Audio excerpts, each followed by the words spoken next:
et des services sociaux, Dr Richard Massé. Alors, messieurs les ministres, à vous la parole. Alors, bonjour tout le monde. Je dois d'abord souligner que le masque que je porte aujourd'hui a été fabriqué par l'entreprise Humana de Drummondville, dans mon comté, le magnifique comté de Johnson. Écoutez, très heureux d'être ici en présence de mon collègue Jean pour annoncer la reprise complète des activités de restauration avec la possibilité de manger un repas sur place partout au Québec. Pour les entreprises à l'extérieur de la communauté métropolitaine de Montréal, à l'extérieur de la municipalité régionale de comté de Joliette et à l'extérieur de la ville de l'Épiphanie, cette réouverture pourra s'effectuer à compter du 15 juin. Pour les territoires mentionnés, les restaurants pourront ouvrir à compter du 22 juin.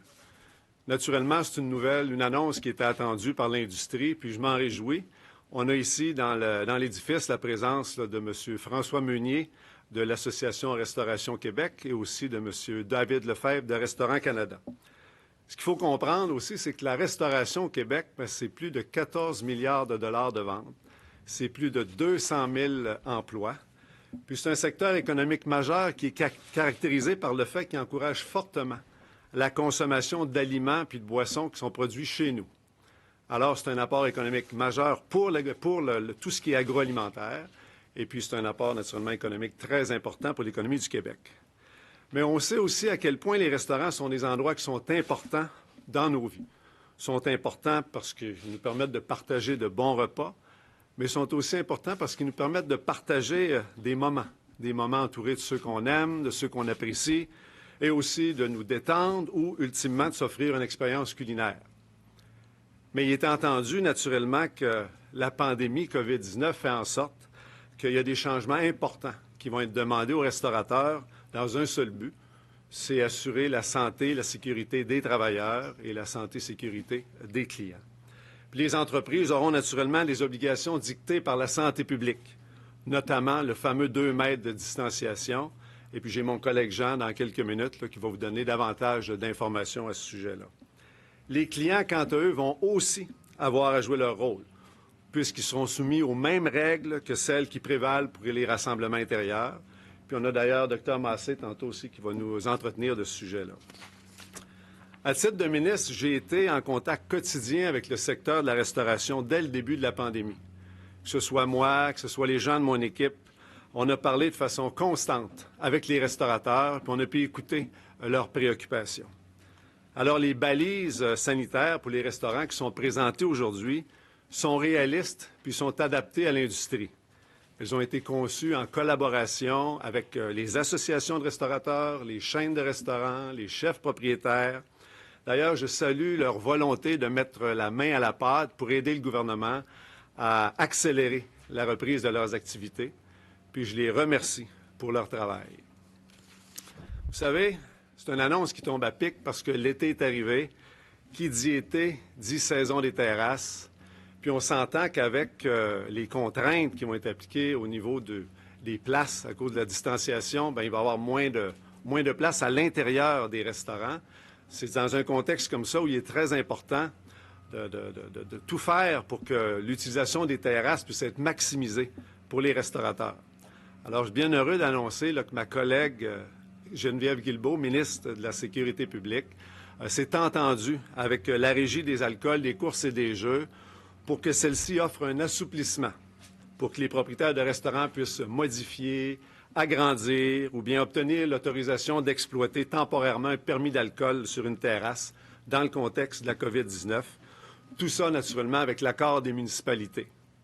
Et puis, les vérifications des demandes vont être faites de façon diligente, de façon accélérée.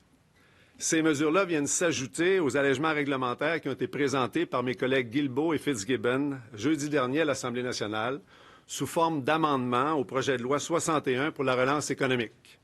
Ces allègements-là visent à permettre aux restaurateurs d'offrir un service plus adapté aux attentes de la clientèle de 2020. Il serait donc permis, si le projet de loi était adopté, de livrer de l'alcool pour accompagner des aliments par des intermédiaires comme Uber Eats ou Dash, par exemple. Il serait aussi permis que ces boissons aient un prix différent à la livraison qu'en salle à manger. Et de plus, il ne serait plus requis de servir obligatoirement un repas pour permettre la vente des boissons alcooliques au restaurant. Ça, c'est des exemples, si on veut, qui démontrent que le gouvernement était à l'écoute des besoins des restaurateurs et puis que le succès de l'industrie nous tient à cœur. C'est l'écoute et la collaboration entre le gouvernement et les membres de l'industrie au cours des dernières semaines qui ont vraiment mené vers ces modifications-là. Évidemment, ce qu'on souhaite, c'est la collaboration de nos collègues à l'Assemblée nationale pour faire en sorte qu'on puisse donner aux restaurateurs les meilleures conditions pour assurer le succès de leur reprise. Alors, la mise en œuvre des nouvelles normes sanitaires vont demander un effort considérable de la part des restaurateurs, mais connaissant leur fibre entrepreneuriale, on n'a pas de doute qu'ils vont faire preuve de créativité puis de capacité à s'adapter pour pouvoir respecter les exigences de santé et puis de sécurité. Une chose qui est certaine, c'est que les clients vont être au rendez-vous pour soutenir leur restaurant préféré. Parce qu'aider une entreprise d'ici en se faisant plaisir, au soleil, sur une terrasse, sortir de la maison, le temps d'un repas, il n'y a pas grand monde, je vois M. Beauvais là-bas, il n'y a pas grand monde qui ne rêve pas aujourd'hui de pouvoir aller à son restaurant du coin. Là. Alors, écoutez, une sortie au resto, c'est sûr que c'est bon pour le commerce local, mais ça va l'être encore davantage pour le moral. Alors, je vous remercie, puis je cède la parole à mon ami Jean. Merci, André. Dr. Massé, représentant des médias. Évidemment, toujours un plaisir de vous rencontrer pour une annonce qui est extrêmement réconfortante au Québec. C'est une journée qui était attendue énormément, tant par les restaurateurs que par les clients. Vous le savez, au Québec, dès le début de la pandémie de la COVID-19, on a pris les mesures qui s'imposaient afin de limiter le plus possible la propagation du virus. Et le milieu de la restauration fait partie des secteurs d'activité économique qui ont été touchés par les directives annoncées en mars dernier. Depuis, on a suivi la situation épidémiologique de près, de façon quotidienne, en collaboration avec la santé publique, et les Québécois ont été disciplinés.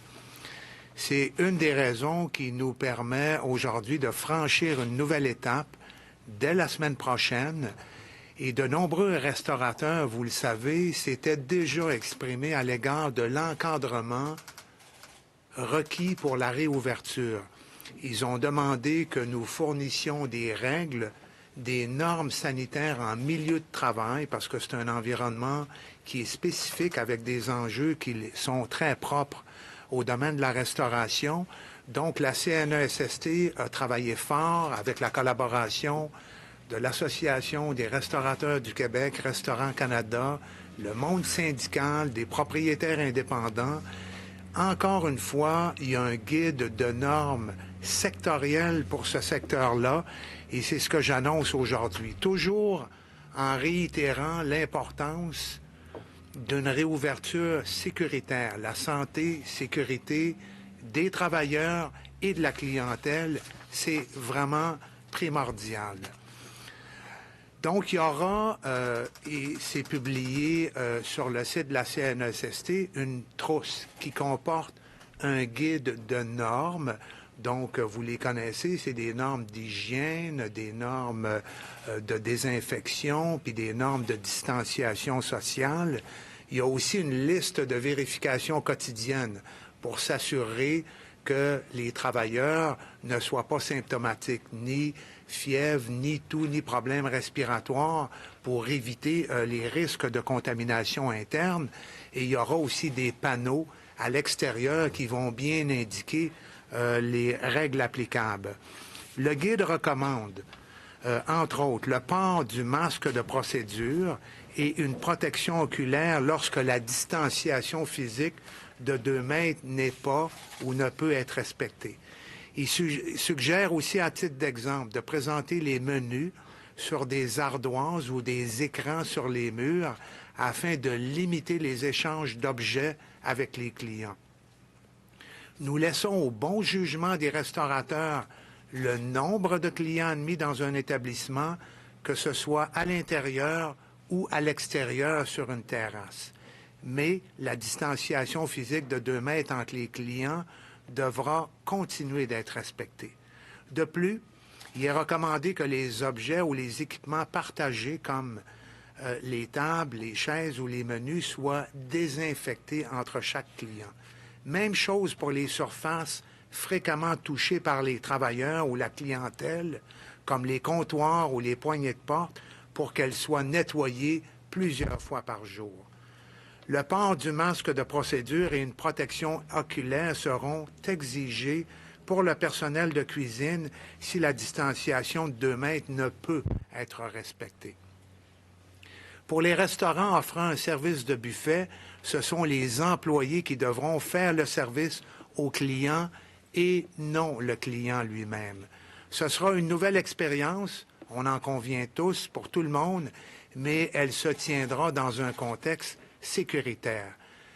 On a déployé, vous savez, c'est une première au Québec, et c'est le résultat de l'union de plusieurs ministères et organismes publics, une équipe au-delà de 100 agents de prévention qui sont déployés partout sur le territoire du Québec pour faire du travail de sensibilisation, d'information et de pédagogie. Quand il y a des informations qui seront requises, ces agents-là seront disponibles, soit par voie téléphonique ou en se déplaçant pour rencontrer les personnes dans les restaurants. Ils seront là, donc, de façon constante et c'est je le réitère, vraiment une première au Québec. Tous se mettent en commun, bien sûr, pour assurer la santé et sécurité tant des travailleurs que de la clientèle. La collaboration de tous, travailleurs, employeurs et clients, est essentielle si nous voulons que ce retour au travail soit une réussite. Soyez assurés que nous mettons tout en place pour vous aider à franchir cette nouvelle étape-là. L'été est enfin arrivé. Profitez-en pour manger local, goûter aux très bonnes boissons québécoises en toute sécurité. Et je cède maintenant la parole au Dr Massé qui va faire le point sur les rassemblements intérieurs. Merci de votre attention. Merci beaucoup, M. Boulay. M. Lamontagne. Il n'y a pas très longtemps, on a autorisé à ce qu'il puisse avoir des rassemblements extérieurs dans des lieux privés de 10 personnes, le maximum de 3 maisonnées, tout en respectant la distanciation de 2 mètres. Les choses se sont bien déroulées. Vous avez suivi la situation épidémiologique et on voit que la situation sous contrôle relativement parlant, toujours prudent, mais que vraiment les choses se sont continuées de s'améliorer un peu partout à travers la province. Et maintenant, on est prêt à annoncer l'autorisation des rassemblements dans des résidences privées de 10 personnes au maximum, provenant de 3 maisonnées, mais toujours en gardant une distanciation de 2 mètres entre les membres de ces maisonnées-là. C'est toujours le concept de bulle dont on a déjà discuté, qu'on recrée avec des protections, donc une protection sur la distance. Et puis, on voit dans les restaurants, pas dans les maisons, on voit dans les restaurants, il peut y avoir d'autres mesures de précaution. Une chose importante, c'est que l'intérieur des maisons, ça a été plus long un peu pour le déconfiner parce que c'est un endroit où est-ce qu'il y a plus de zones à risque de se transmettre des infections. Donc, il y a des précautions qu'il faut toujours maintenir. C'est pas parce que les gens rentrent dans la maison qu'on ne doit pas être sûr que les choses ont été nettoyées, par exemple la salle de bain, les poignées de porte, les choses que les gens touchent régulièrement. Donc, ça reste important de toujours prendre ces précautions-là pour qu'avant et après, on puisse faire un nettoyage approprié. Toujours important d'être sûr que les gens qu'on invite chez soi, c'est pas des gens qui sont malades, c'est pas des gens qui sont sous investigation, c'est pas des gens qui sont à risque non plus, parce qu'il y a des gens qui sont plus à risque que d'autres. Puis, bon, chaque fois qu'on invite des gens puis qui demeurent pas dans la même famille puis qui se côtoient, on augmente le risque de transmission.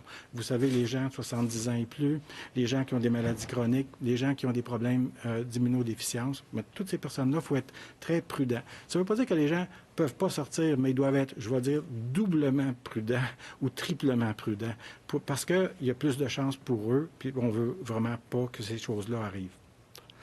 On demande aussi aux gens de garder, de prendre note des gens qui viennent chez eux, des événements qui sont faits, de qu'est-ce qu'on a fait, qu'est-ce qui s'est passé, pour que si jamais il y avait des gens qui étaient malades, on puisse facilement, on étant la direction régionale de santé publique, puisse facilement être capable de retracer les gens rapidement, efficacement, et puis pas perdre de temps si jamais il y avait des gens qui étaient contaminés.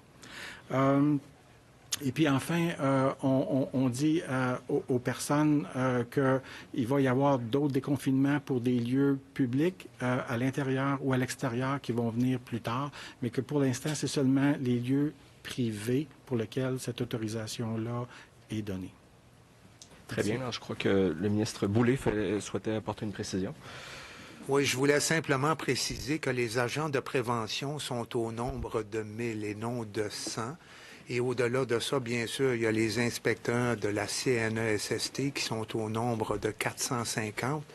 Donc, c'est quand même une force humaine qui est considérable et qui va s'assurer du respect harmonieux des nouvelles normes sanitaires dans le milieu de la restauration. Merci. Très bien. Alors, merci à vous trois pour la période des questions. Si vous êtes prêts maintenant à prendre les questions des journalistes, on va débuter avec Olivier Bossé-Le Soleil. Bonjour à vous trois. Peut-être plus pour M. Massé, mais je comprends que c'est une question de bonne volonté, mais 10 personnes à 2 mètres dans une maison, ça prend une sacrée grande maison. Vous comprenez ça? C'est sûr que peut-être quelqu'un qui a un petit appartement ne pourra pas recevoir 10 personnes, mais peut-être qu'il ne le faisait pas avant non plus. On met ça comme un nombre maximum de personnes qui peuvent être faites. Puis quand on regarde 2 mètres, il ne faut pas calculer 10 fois 2, mais plutôt regarder 3 maisonnées. Donc, si c'est des gens qui viennent de 3 maisonnées, ça veut dire que le 2 mètres s'applique entre chacune des maisonnées, ce qui réduit l'espace. Mais je suis conscient que il y a beaucoup de monde qui ne vont pas être capables de recevoir 10 personnes chez eux. Mais on met un maximum parce que les réunions à 15, à 20, à 25, c'est trop risqué. Puis là, à ce moment-là, c'est littéralement impossible de le faire, clairement, à moins d'avoir un château, parce que très peu de gens ont. Et puis, qu'il y a des précautions à prendre qu'il faut maintenir. Il ne faut pas baisser la garde. Même si les choses s'améliorent, il ne faut vraiment pas baisser la garde. On y va très prudemment. Puis, en fait, la sécurité, c'est chacun qui doit la créer chez lui, là, pour les propres personnes qu'ils invitent. Autre question? Mon autre question était, vous l'avez un peu répondu, mais comment ça peut s'appliquer en cuisine alors que la proximité, mais qu'il fait chaud aussi? Ça va être difficile pour ces gens-là de travailler. Si on travaille à l'intérieur de 2 mètres, comme je le mentionnais un peu plus tôt, c'est le masque et les lunettes. Mais si le masque, en raison de la chaleur, devient mouillé, ça peut être remplacé par une visière, en autant que la visière descende en bas du menton. Et déjà, une visière permet une meilleure circulation de l'air.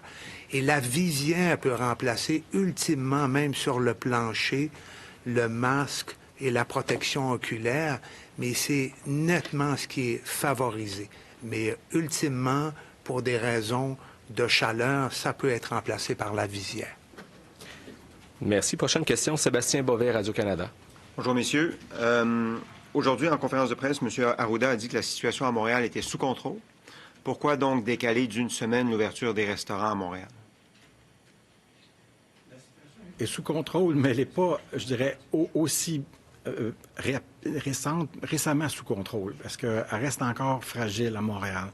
On reste prudent à Montréal, justement pour des rassemblements. Le décalage entre les deux n'est pas un décalage très gros non plus, hein, c'est un décalage d'une semaine, c'est pas quelque chose qui est significatif.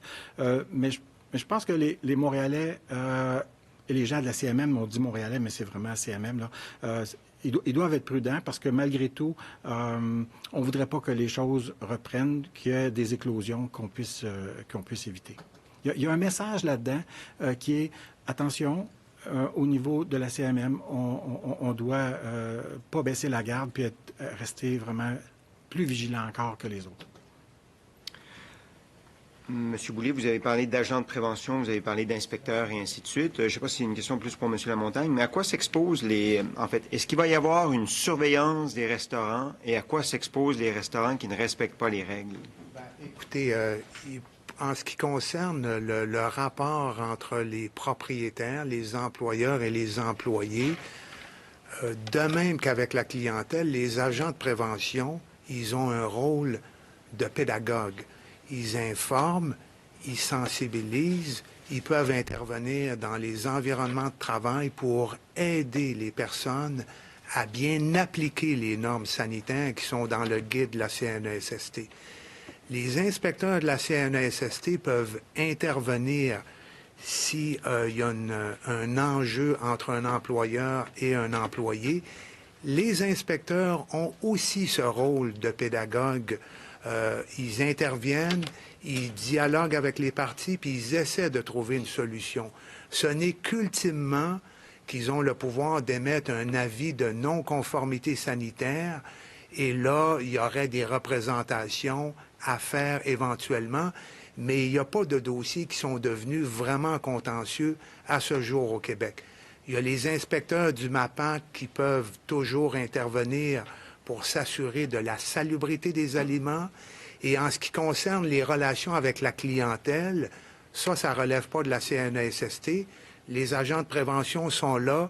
Ultimement, les forces policières peuvent être appelées à intervenir, mais encore une fois, c'est vraiment pas ce que nous souhaitons.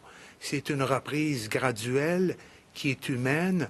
On ne va pas dans la coercition, on va dans l'accompagnement et dans un processus de recherche de solutions. Et à ce jour, ça va relativement bien. Merci. Je peux me permettre à mon tour, Marc-André Gagnon du Journal de Québec, Journal de Montréal. Je vais vous demander de répondre en regardant les caméras. Vous avez parlé tout à l'heure des allègements qui sont offerts notamment pour ce qui concerne les permis d'alcool. En même temps, vous annoncez que les tenanciers de bar devront patienter encore avant de pouvoir ouvrir leurs portes, sauf ceux qui offrent de la nourriture. Mais à partir d'où, là, à quel endroit on trace la ligne? C'est-à-dire que quelqu'un qui a un bar, un tenancier de bar, est-ce qu'il peut, là, à partir du 15 juin, dire, tiens, bon, mais ça y est, je vais dorénavant offrir de la nourriture? Est-ce qu'il va pouvoir obtenir rapidement le permis qui va lui permettre d'avoir une offre donc de repas qui lui permettrait, en conséquence, de rouvrir ses portes lui aussi? Écoutez, présentement au Québec, là, il y a 22 000 permis de préparation d'aliments qui sont en circulation. Alors, l'annonce qu'on fait aujourd'hui vise les détenteurs de ces 22 000 permis-là. Quelqu'un qui a une opération, qui a un établissement de restauration, un établissement qui a un menu, qui a des équipements à la préparation d'aliments, qui pendant ses heures d'exploitation a du personnel qui est affecté à la préparation d'aliments, qui a des tables et des chaises pour sa clientèle. Alors l'annonce d'aujourd'hui là, vise cette clientèle-là. Là. Donc, juste pour préciser, les détenteurs actuels, il n'y aura pas d'allègement d'offert à ceux qui pourraient, un tenancier de bar qui pourrait être tenté de se mettre à offrir de la nourriture. Est-ce qu'on va lui permettre d'avoir ce permis-là plus facilement pour qu'il puisse ouvrir ses portes? Autrement, il y a quand même une injustice. Là. Bien, en réalité, l'annonce aujourd'hui est pour ceux qui détiennent des permis de restauration. On peut toujours faire une demande pour avoir un permis de restauration, puis il y a un processus, il y a une démonstration qui doit être faite, les équipements doivent être en place, une inspection qui doit être faite et tout ça, mais la situation actuelle n'est pas différente que par le passé, qu'il y a des gens qui veulent se lancer en restauration et puis ils doivent faire une demande auprès du ministère de la Culture, des Pêcheries et de l'Alimentation du Québec là, pour avoir un permis de préparation d'aliments. Alors, c'est la même situation aujourd'hui, là. Une autre question. On rappelle deux annonces importantes. Réouverture des restaurants ailleurs que la grande région métropolitaine dès la semaine prochaine, le 15 juin, dans une semaine. Et réouverture qui va toucher cette fois-ci Montréal et le Grand Montréal la semaine suivante, le 22 juin prochain. Autre annonce également des confinements, des rassemblements à l'intérieur des résidences pour des groupes maximum de 10 personnes provenant de 3 adresses différentes, toujours en maintenant le 2 mètres.